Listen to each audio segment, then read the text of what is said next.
¿Qué tal? Soy Sio Tenorio y esto es Política y Poder. Desde que asumió la presidencia Andrés Manuel López Obrador, hubo un cambio importante en la política exterior de nuestro país. Se volteó a ver a América Latina. Esto no pasaba desde hace muchas décadas, donde la relación estaba más enfocada con los Estados Unidos. Y no solamente es el cambio lo relevante, sino todo lo que ha pasado en la región en estos últimos años. Una crisis política en Bolivia que enfrentó el entonces presidente Evo Morales, Juan Guaidó, líder del Congreso de Venezuela, que se proclama presidente, todo el tema de las caravanas migratorias de Honduras, Guatemala, El Salvador, hasta la polémica más reciente que hemos vivido por el nombramiento de nuestro embajador en Panamá. De estos temas y cómo se está viviendo la relación entre México y América Latina, hablaremos el día de hoy. Si me distingue con su compañía, abordaremos estos temas en los próximos minutos. El invitado de este programa, conducido por el maestro Sio Tenorio, es Maximiliano Reyes Zúñiga, quien actualmente es el subsecretario para América Latina y el Caribe de la Secretaría de Relaciones Exteriores y responsable de las relaciones con los países de América Latina y el Caribe. Así dará seguimiento puntual a los organismos de la región.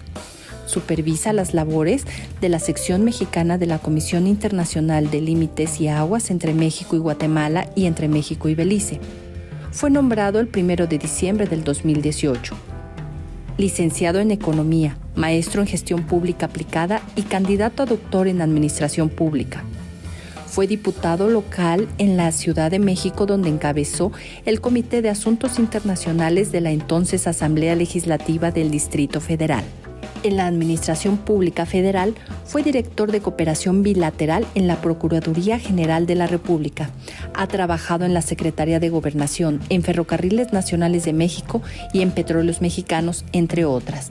Ha sido miembro del Consejo Mexicano de Asuntos Internacionales y docente en el Tecnológico de Monterrey y en la Universidad Anáhuac.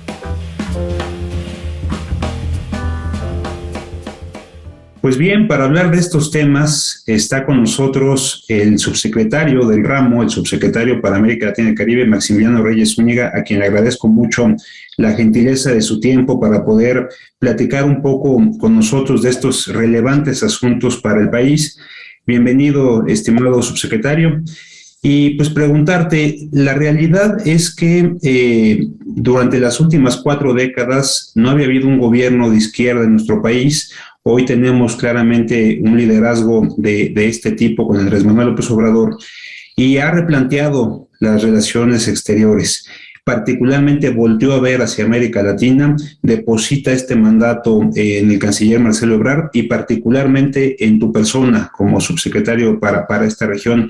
¿Cómo está México hoy frente a América Latina? ¿Cuáles son los retos? Ha habido momentos muy importantes que han pasado en estos 3 primeros años, como lo que pasó con Juan Guaidó en Venezuela, lo que pasó con Evo Morales, que son situaciones que te ha tocado vivir y conocer de primera mano. Cuéntanos, por favor, cuál es la perspectiva de México en este momento con América Latina. Muchas gracias. Claro que sí. Yo añadiría que en las últimas 2 décadas, además, los gobiernos en turno habían olvidado mirar y coordinar acciones y políticas con América Latina y el Caribe. Por diversas circunstancias se volteaba solamente al norte y pues nuestra región de pertenencia había quedado olvidada. El presidente López Obrador, como bien lo comentas, nos dio el mandato al inicio de su gobierno, desde antes, desde que ganamos la presidencia de la República y en el periodo de transición, de acercarnos nuevamente a la región. Hoy, a 3 años de dichos trabajos, 3 años y medio, puedo decir que México ha recuperado fehacientemente su rol de liderazgo en América Latina y el Caribe. Somos muy activos y estamos muy presentes en Centroamérica, especialmente por el asunto migratorio, pero también porque hemos llevado 2 de los programas sociales insignias de este gobierno, Jóvenes Construyendo el Futuro y Sembrando Vidas, para atender el fenómeno migratorio a Honduras, Guatemala, El Salvador. Se llevará en este año a Haití, muy probablemente a Cuba también. Con Sudamérica hemos incrementado nuestra actividad comercial sustancialmente. Se han mejorado las balanzas comerciales entre México y los países sudamericanos. Y con el Caribe tenemos un pendiente que materializaremos este año, que es acercarnos más y pasar de una relación de cooperación y ayuda a una relación con mayor dinamismo comercial, mayor intercambio cultural y turístico, y también mayor conjunción diplomática. Los 2 años previos presidimos la CELAC, la revivimos, la Comunidad de Estados Latinoamericanos y Caribeños. México asumió la presidencia en enero de 2020 y fuimos reelectos por unanimidad para 2021. Ahora la acabamos de entregar a Argentina. Este año vamos a presidir varios organismos multilaterales de la región. La Alianza del Pacífico es la más importante, gran acuerdo comercial del que formamos parte con Chile, Colombia, Perú, y al que seguramente en este año se incorporará Ecuador, y que ya se incorporó Singapur como estado asociado. Oye, subsecretario, perdón que te interrumpa aquí. En este sentido, pues por el otro lado, nos hemos alejado o hemos tomado cierta distancia de la OEA, dándole más dinamismo y más fuerza a estos otros organismos que tú comentabas. ¿Cuál es la perspectiva ahí con la OEA? Bueno, nuestra posición ha sido pública, de diferencia a la organización, más que a la organización, a su dirigente, a Luis Almagro, y al cuerpo directivo, que han actuado de manera facciosa e injerencista en distintos procesos democráticos que se han vivido en el continente. El más claro, pues, fue el golpe de Estado a Evo Morales a partir de un supuesto análisis de la OEA sobre las elecciones en las que él fue reelecto, y que posteriormente reconocieron que había estado mal. La propia OEA reconoció eso. Entonces, nuestra posición se mantiene ahí, diferencias con la directiva actual y la propuesta de México de refundar o reformular al organismo. Necesitamos un organismo acorde a la realidad actual, necesitamos un organismo que cohesione a los latinoamericanos y caribeños con Estados Unidos y con Canadá, y no que nos divida. Te voy a poner un ejemplo muy, muy práctico. La Unión Europea, en este proceso de pandemia, se dedicó a conseguir vacunas y material médico e insumos para sus países miembros. Incluso recuerdo que el año pasado emprendió 2 acciones legales en contra de farmacéuticas por incumplir en la entrega de vacunas. Es decir, defiende y cohesiona los intereses de sus países miembros. Acá, la directiva de la OEA pues no ha conseguido ni una jeringa para aplicar las vacunas, y hay una gran necesidad, sobre todo en los países más desfavorecidos. Entonces, nuestra diferencia se mantiene radicalmente, y se mantendrá en tanto esta persona siga ahí. Muchas gracias, secretario. Tenemos que ir a una breve pausa. Si me permites, regresando, abordamos ya un poco más la situación que viene hacia adelante en la región. Claro que sí, con mucho gusto.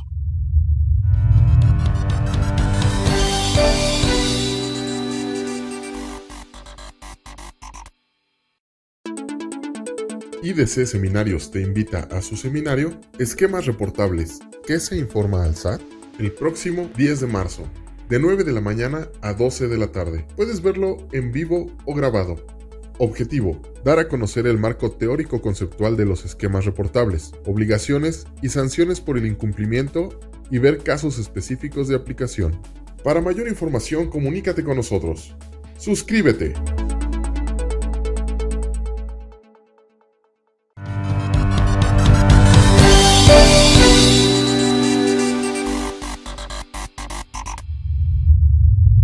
estimado subsecretario, pues te han tocado vivir momentos muy importantes. Ya hacía referencia al tema de Evo Morales. Recuerdo ahí que tu participación fue clave en ese momento. Por supuesto, los temas de Venezuela. No ha sido pues, fácil estos 3 años lo que ha sucedido en la región. Sin embargo, como bien nos comentas, hay un liderazgo importante que está llevando a nuestro país. Sin embargo, en los últimos días ha habido pues cierta polémica o cierta tensión de los medios por la postulación de nuevos embajadores en la región. Entiendo que están pendientes todavía la aprobación de varios embajadores en el Senado de la República. Cuéntanos un poco cómo ha sido esta relación con los países en este momento de crisis y también cuál es la perspectiva hacia adelante con los cambios de embajadores que ha instruido el presidente de la República y que seguramente tú eres el artífice de que se logre la aprobación de estos nombramientos. Sí, claro. Bueno, a los temas que añadiste que comentaste, perdón, yo añadiría el asunto migratorio al inicio del sexenio, la formación en aquel entonces de las caravanas mismas que ya no han vuelto a suceder, y el cambio en los gobiernos derivado de los distintos procesos electorales de cada país, de prácticamente todas las naciones latinoamericanas y caribeñas. Este año pues vendrá Colombia y ya muy pronto Brasil también. Entonces, pues todo eso implica retos importantes, sin duda, y que nos parece que hemos sabido manejar correctamente desde la perspectiva de no injerencismo y de refrendar el liderazgo de México en la región. Con los nuevos embajadores en mi región, habrá 4 movimientos. En realidad estamos esperando ya solamente el beneplácito de uno de ellos. Todos están en el proceso de obtener el beneplácito y también una vez eso, los trámites que se tienen que hacer en México, en Palacio Nacional y en el propio Senado. Te puedo decir que los nuevos embajadores y la embajadora pues son personas muy cercanas al presidente López Obrador, muy cercanas a nosotros, a nuestra visión de lo que debe ser la política exterior para la región, y eso es bueno porque pues habrá representantes directos, representantes, por decirlo de alguna manera, personales o íntimos del presidente en los países. Entonces estamos contentos que además a mitad del sexenio retomemos el aire, el vigor, la fuerza que no habíamos perdido, pero que sí vamos a potencializar mucho más. Todo va caminando conforme a los tiempos normales. Recuerdo que en 2019 pues cambiamos prácticamente a todos y hubo procesos que se tardaron hasta un año, no porque hubiera alguna objeción, sino porque tenemos que esperar los tiempos en los países a donde nos representan y también respetar los tiempos del Senado mexicano. Pero todo va marchando sobre ruedas muy bien.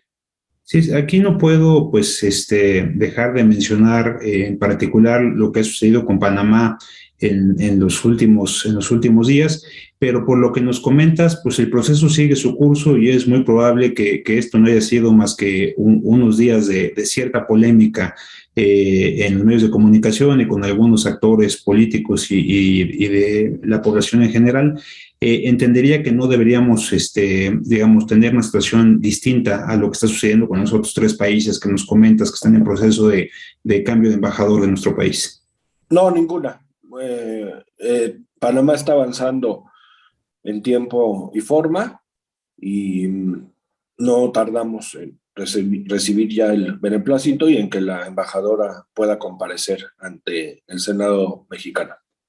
Exacto. Entonces, y digamos, en este caso en particular de la propuesta del presidente de la República comparecer en el Senado, pues se trata de una vieja compañera de los senadores, ¿no? De la senadora o ex senadora Jesús Rodríguez, que para que sepa el auditorio, recuerde el auditorio, era la suplente de la ministra Olga Sánchez Cordero, que al regresar de la Secretaría de Gobernación, pues dejó su cargo en el Senado, pero ahora recibe esta invitación del presidente de la República para estar en Panamá. Pues qué bueno que nos aclaras, porque bueno, se despertó mucha polémica en este sentido sobre la situación de Panamá.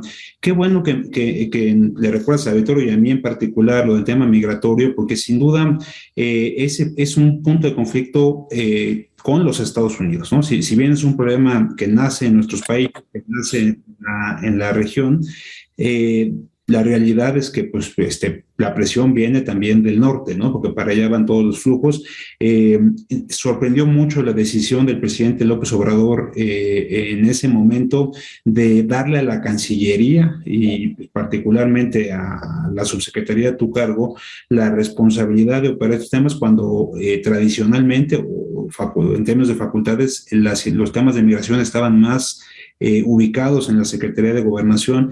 Cuéntale, por favor, al auditorio, pues cómo fue este proceso que les tocó vivir y como bien mencionas, pues hoy está, aunque sigue la problemática vigente, la realidad es que ya no es la situación tan compleja que se observaba por allá en los primeros meses de la administración. Sí, claro, con mucho gusto. Bueno, primero quiero decir que el presidente López Obrador ha cambiado la perspectiva para enfrentar la migración de un tema de amenaza a la seguridad regional o a la seguridad nacional a un asunto de necesidades de generar desarrollo en los lugares de origen de la migración. Eso ha sido muy claro y de ahí que el gobierno de México, a través de los recursos para cooperación internacional, que además son recursos que solamente se pueden utilizar para cooperación internacional, está invirtiendo socialmente en los países expulsores de migrantes. En realidad, más que, en este sexenio al menos, más que un tema de desacuerdo con Estados Unidos, ha sido un tema que nos ha acercado en el fondo y en la forma a Estados Unidos. Al final los migrantes buscan llegar a Estados Unidos cruzando por la frontera con México y entonces es un reto que tenemos que enfrentar de manera conjunta y así lo hemos hecho. Desgraciadamente, la crisis sanitaria y la crisis económica derivada de la pandemia volvió a acentuar los flujos migratorios hacia el norte, pero traíamos ya en 2019 y el primer trimestre de 2020 una tendencia decreciente en la expulsión de personas, especialmente de Centroamérica y del sur de México. Entonces íbamos bien. Insisto, pues la pandemia nos ha hecho redoblar los esfuerzos y priorizar los recursos para atender a nuestros nacionales, sobre todo en términos de salud. Pero estamos convencidos de que este año, además con la visión de integración regional y de inversión social que tiene el presidente Biden hacia la región, vamos a retomar el impulso. Para decirlo de una manera muy coloquial, tenemos que llevar los dólares a donde está la gente para que la gente no vaya en busca de los dólares. Y llevar los dólares es llevar inversión, llevar infraestructura, llevar programas sociales, llevar escuelas, llevar estrategias y políticas contra el crimen común y el crimen y la delincuencia organizada. Y estamos en eso. Y me permite, secretario, regresando del bloque, hablamos un poquito de cómo se ve la perspectiva pospandemia y también de estos cambios electorales que se ven en la región, que me interesa mucho tu visión. Regresamos, si quieres, para hablar de estos temas después del corte.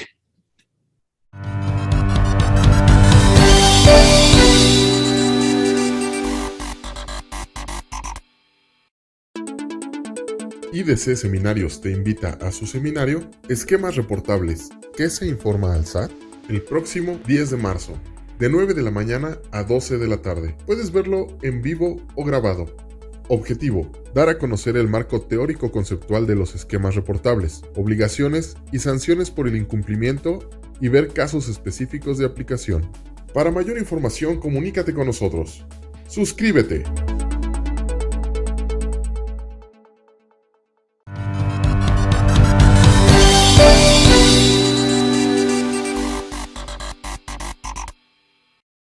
Estimado subsecretario, pues la verdad es que muy interesante los retos que nos comentas, pues que se derivan de la pandemia, y esto nos hace pensar hacia adelante, hacia los próximos años.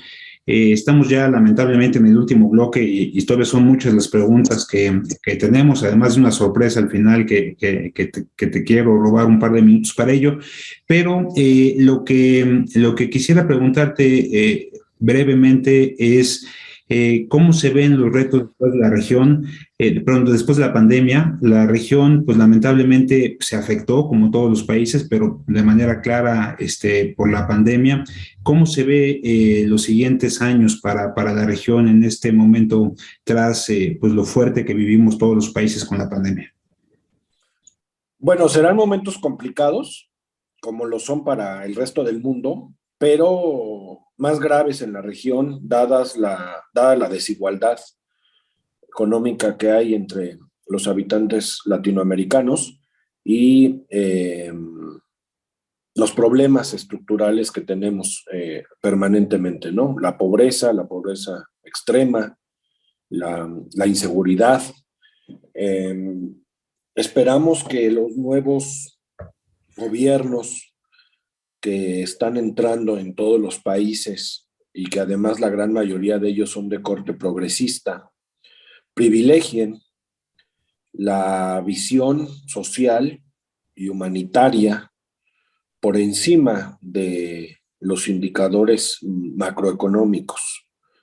Es necesario disminuir la pobreza extrema que hay en la región. Si no logramos eso, estaremos fallando y los problemas que tenemos en cada país se recrudecerán aún más. Entonces, pues veo un escenario con retos grandes, un escenario con oportunidades para que los gobiernos hagamos una muy buena tarea en términos sociales, y en la medida en que lo logremos, podremos pasar a un escenario optimista. Oye, subsecretario, y comentabas en los pasados bloques que pues ha habido cambios importantes en la región. Como dices, América Latina parece tender al progresismo. Recientemente vimos el triunfo de Gabriel Boric en Chile. Mencionabas los procesos electorales que se vienen en Colombia, en Brasil. Recientemente hubo elecciones en la primera vuelta en Costa Rica. ¿Cómo ves el futuro? ¿Hacia dónde va América Latina? Porque esto pues, necesariamente, y en esta sucesión adelantada que se vive en nuestro país, pues necesariamente también pues, habrá interpretaciones hacia adelante de hacia dónde va la región, y México no podrá estar fuera de esa ola. ¿Cómo ves estos tiempos que se viven en América Latina de cara a los procesos electorales que vienen? Bueno, yo pienso que el progresismo seguirá ganando terreno. Efectivamente comentas Chile, pero también fue Honduras a fines del año pasado. Así es. Entonces, Bolivia volvió a votar por el movimiento del presidente Evo Morales, en este caso con el presidente Lucho Arce. Entonces, ha habido avances progresistas. Las encuestas en Brasil dicen que el expresidente Lula ganaría si hoy fueran las elecciones. Y en Colombia, a pesar de la dispersión que hay, el progresismo también va en una sección, en una tajada más grande, ¿no? del pastel electoral. Entonces yo creo que esa va a seguir siendo la ruta, y la verdad es que lo celebramos, dado que, como ya lo mencioné, necesitamos políticas de corte social, de corte humanitario, que ayuden a neutralizar los efectos negativos que ha tenido la pandemia en términos sanitarios y en términos económicos. Oye, pues muy, muy interesante todo esto que nos comentas. Pues América Latina por primera vez está en mucho tiempo presente en la discusión pública de México. Esto sin duda es parte de la visión del presidente López Obrador, pero también del esfuerzo que el canciller y particularmente la subsecretaría de tu cargo han hecho. Te agradecemos mucho el tiempo por y compartir con el auditorio esta visión y lo que está pasando en la región. Pero antes de despedirte, quisiéramos robarte unos minutos para una sección que nuestro auditorio ya conoce, que se llama Bote Pronto, donde intentamos sorprender a nuestro invitado, a nuestros invitados, siempre dándoles algunas palabras, y la idea es que nos puedas decir lo primero que se te venga a la mente. Algunas las hemos ido notando aquí a lo largo de esta plática. Entonces, la idea es que nos puedas decir con una palabra lo que piensas o lo que se te viene a la mente con esto. Entonces, empezaría con la primera palabra, que sería Cuba. Nuestro hermano histórico, al que siempre defenderemos y del que siempre rechazaremos el bloqueo económico del que es víctima. Te rogaría que tratáramos de hacerlo en una palabra, para quedarnos con, aquí me quedaría con hermano, ¿no? Sería hermano histórico. Como la idea. En esta lógica, pensaría en el otro extremo, OEA. Refundar. Panamá. Aliado natural de México. COVAX. Mecanismo lento. Okay. Ahora déjame pensar un poco más en conceptos relacionados con México. Te preguntaría primero, lo primero que se te venga a la mente, que cuando yo diga la palabra 4T. La gran transformación que necesita México. AMLO. El mejor presidente de la historia reciente. Canciller. ¿Canciller Ebrard o canciller como cargo? Canciller Ebrard. Inteligente, visionario, nacionalista y presidenciable. México. Líder en América Latina y el Caribe. Subsecretario, muchísimas gracias por tu tiempo. Sabemos que tu agenda es apretada. Apreciamos mucho estos minutos que nos has concedido y te agradezco en lo particular que hayas compartido con el auditorio lo importante que es para nuestro país en este momento la relación con América Latina y el Caribe. Muchas gracias y gracias al auditorio por vernos. Muchas gracias, yo el agradecido soy yo siempre por la oportunidad y el interés de que me escuchen y de conversar con ustedes, y siempre a sus órdenes. Muchas gracias. Muchas gracias, estimado subsecretario.